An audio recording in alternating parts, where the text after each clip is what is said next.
கூட்டுக்கு வறுத்துருக்கேன். கடலப்பருப்பு, உளுத்தம்பருப்பு, வரமிளகா, அரிசி போட்டு வறுத்துட்டு தேங்காய் அதோட போட்டு ஒரு கலந்துருக்கேன். தக்காளி பழம் போட்டிருக்கேன். இதை அரைச்சிட்டு வந்துடுறேன். தேங்காய் எண்ணெய் ஊற்றிருக்கேன்.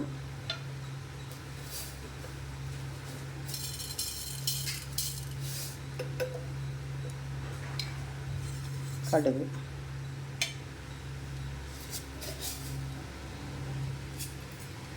கருவேப்பிலை இருந்தால் கருவேப்பிலை போட்டுக்கோங்க. என்கிட்ட கருவேப்பிலை இல்லை. பொரியட்டும். பாவக்காயை நல்லா கழுவி வச்சுருக்கேன்.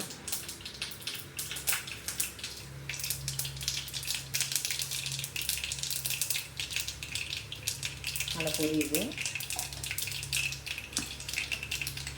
அது பாவக்காய் அதில் போட்டுடலாம்.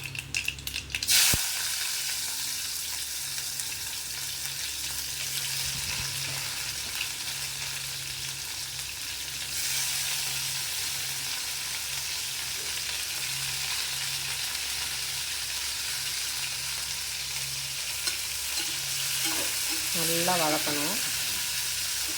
ஒரு 5 நிமிஷம் வதக்குங்க.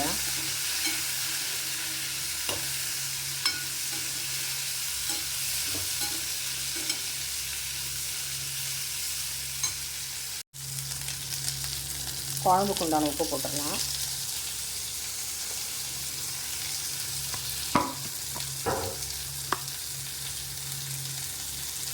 கொஞ்சமாக மஞ்சள் பொடி,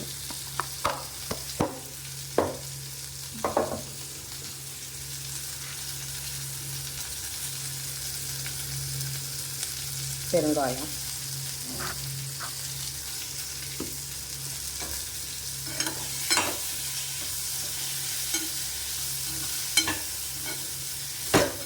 இது ஒரு போல் சேரணும். உப்பெல்லாம் இதில் கொஞ்சம் பிடிச்சிக்கணும். ஒரு 2 நிமிஷம் வதக்குங்க. மஞ்சப்பொடி, உப்பு, பெருங்காயம் எல்லாமே போட்டேன். இதில் கொஞ்சமாக நாட்டு சர்க்கரை இல்லாட்டி வெல்லம்.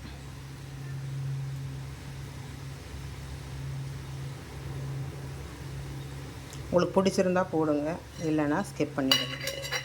பாவக்காய் போட்டு கொஞ்சம் வெல்லம் போட்டிங்கன்னா கசப்பு, துவர்ப்பு, புளிப்பு எல்லாமே சேர்ந்து வரும்.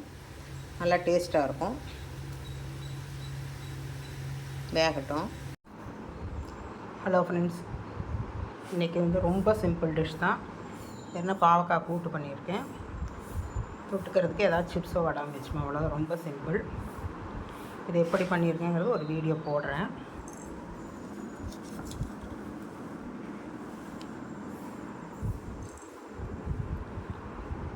இது எப்படி பண்ணியிருக்கேங்கிறது ஒரு வீடியோ போடுறேன். என்னோடய சமையல் பிடிக்கும்னு நினைக்கிறேன். என்னோடய சமையல் பிடிச்சிருந்தா மறக்காமல் லைக் பண்ணுங்கள், ஷேர் பண்ணுங்கள், சப்ஸ்கிரைப் பண்ணுங்கள், எனக்கு சப்போர்ட் கொடுங்க. பெல் ஐக்கான் கிளிக் பண்ணுங்கள். நான் வேறு டிஷ்ஷில் சந்திக்கிறேன். பாய்.